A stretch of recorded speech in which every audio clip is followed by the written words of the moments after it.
Halo semuanya, apa kabar? Mudah-mudahan sehat selalu. Jumpa lagi dengan saya, Prof. Dentia Hulu di Prof. Bincaro Channel.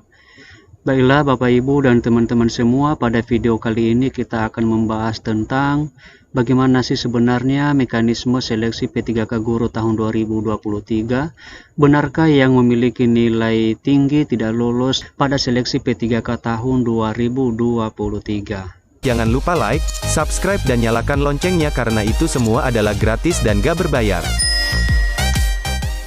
Baiklah Bapak Ibu dan teman-teman semua, sekarang kita akan menjelaskan sebenarnya seperti apakah ilustrasi atau contoh perankingan untuk seleksi P3K Guru tahun 2023.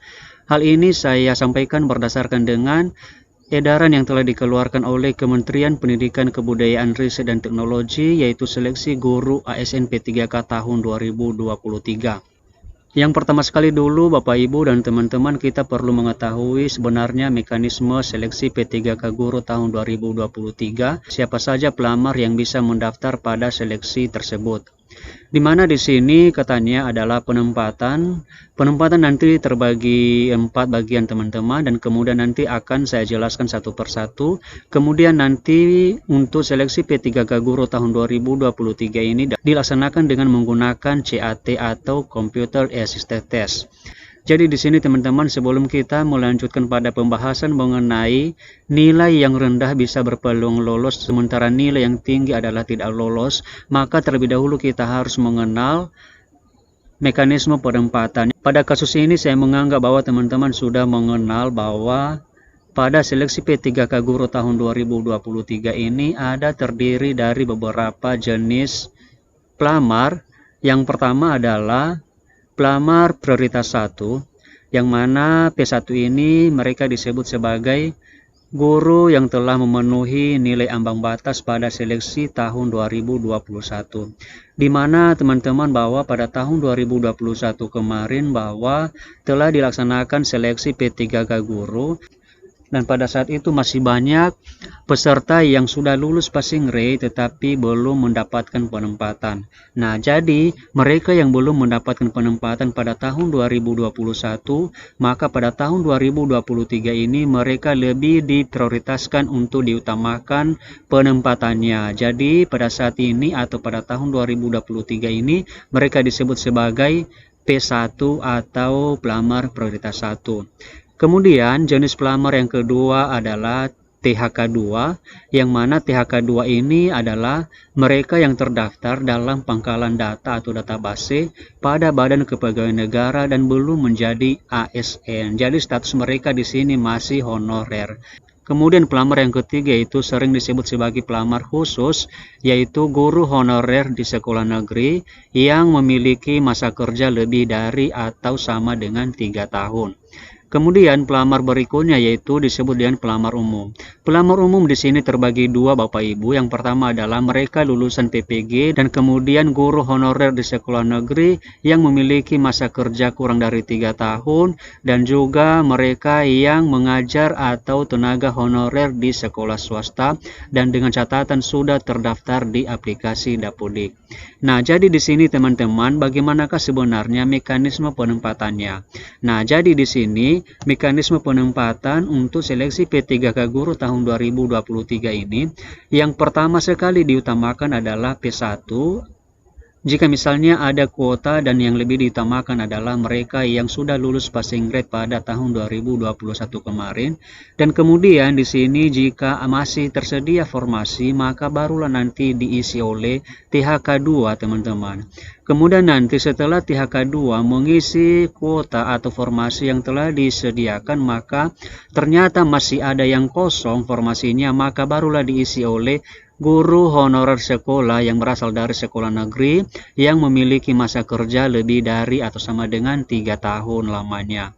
Kemudian setelah nanti guru honorer tersebut telah mengisi formasi dan ternyata masih ada formasi yang kosong, barulah diisi oleh pelamar umum. Jadi di sini pelamar umum terbagi 2 seperti yang telah kita jelaskan sebelumnya, yaitu mereka yang lulusan PPG dan juga tenaga honorer di sekolah negeri yang masa kerjanya kurang dari 3 tahun dan honorer honorer yang berasal dari sekolah swasta. Ini baru mereka mengisi teman-teman formasinya. Kalau misalnya ketika guru honorer masih terdapat kuota kosong, barulah diisi oleh lulusan PPG, dan kemudian jika masih ada yang kosong, maka barulah diisi oleh tenaga non-ASN dari sekolah negeri dan juga dari sekolah swasta. Dan di sini juga saya jelaskan teman-teman kepada lulusan PPG yang mana mereka tentu di sini sudah memiliki sertifikat pendidik dan mereka berhak mendapatkan afirmasi sebesar 100%. Jadi nanti afirmasi ini ditambahkan pada nilai kompetensi teknis mereka, di mana pada saat mereka mengikuti seleksi nanti, maka nilai yang diberikan kepada mereka untuk seleksi kompetensi teknis adalah sebesar nilai maksimal daripada kompetensi teknis tersebut, yaitu sebesar 500. Nah, jadi seperti itulah teman-teman sebenarnya mekanisme penempatan untuk setiap jenis pelamar. Dan sekarang kita akan masuk pada pembahasan bagaimanakah sebenarnya contoh atau perankingan untuk seleksi P3K guru tahun 2023 ini. Jadi di sini saya menghimbau supaya teman-teman tetap di video ini, karena di akhir video ini nanti saya akan jelaskan kenapa peserta yang memiliki nilai lebih tinggi itu tidak lolos, sementara peserta yang memiliki nilai rendah itu justru itu adalah yang lolos pada seleksi P3K guru tahun 2023 ini. Oke teman-teman, saya sudah membuat sebuah tabel yang berisi tentang contoh kasus atau ilustrasi perankingan untuk seleksi P3K guru tahun 2023, di mana contoh kasusnya adalah sebagai berikut. Kita misalkan ada kuota sebanyak 1 orang, ini dibuka kuotanya sebanyak 1 orang. Kemudian sementara pelamar ada sebanyak 4 orang. Keempat orang ini mereka melamar di lokasi yang sama, yaitu kita sebut saja adalah sekolah A. Jadi di sini artinya bahwa sekolah A mendapatkan kuota sebanyak 1 orang dan jumlah pelamar adalah 4 orang. Kemudian kita teruskan, di sini ada sebuah tabel di mana kolom pertama berisi nomor, kolom kedua nama, kolom ketiga adalah jenis formasi, kolom keempat yaitu total nilai, dan kolom kelima adalah keterangan apakah lulus atau tidak lulus. Untuk peserta yang pertama namanya adalah si A, jenis formasinya adalah P1, berarti ini nanti si A ini adalah termasuk kategori pelamar P1 atau si A ini pernah mengikuti seleksi P3K guru tahun 2021 kemarin dan juga memiliki nilai yang melewati nilai ambang batas, maka dia disebut sebagai P1. Total nilainya adalah 650. Kemudian ada pelamar kedua yaitu si B. Jenis formasinya yaitu pelamar umum. Dia adalah lulusan PPG. Dia memiliki nilai sebesar 750. Kemudian peserta yang ketiga yaitu si C. Jenis formasinya adalah THK2 dengan jumlah nilai yaitu sebesar 700. Kemudian di sini peserta yang terakhir yaitu si D dengan jenis formasi yaitu dia berasal dari pelamar umum yang mengajar di sekolah swasta dan dia memiliki total nilai sebesar 690. Jadi teman-teman, dari keempat peserta ini kita bisa melihat bahwa ternyata nilai paling rendah itu adalah sebesar 650 dan nilai paling tinggi adalah 750. Nah, jadi di sini kalau kita melihat perankingannya, ternyata yang termasuk peringkat pertama itu adalah justru peserta yang memiliki nilai paling rendah yaitu 650. Dia dinyatakan PL. PL ini artinya teman-teman lulus, sementara PTL ini artinya tidak lulus. Sementara kalau kita bandingkan dengan nilai yang 750, ini masih kalah dengan nilai yang 650. Jadi alasannya kenapa bisa peserta yang memiliki nilai paling rendah justru itu adalah peserta yang dinyatakan lulus atau peringkat pertama. Jadi alasannya di sini adalah ada atau terletak di jenis formasi mereka teman-teman.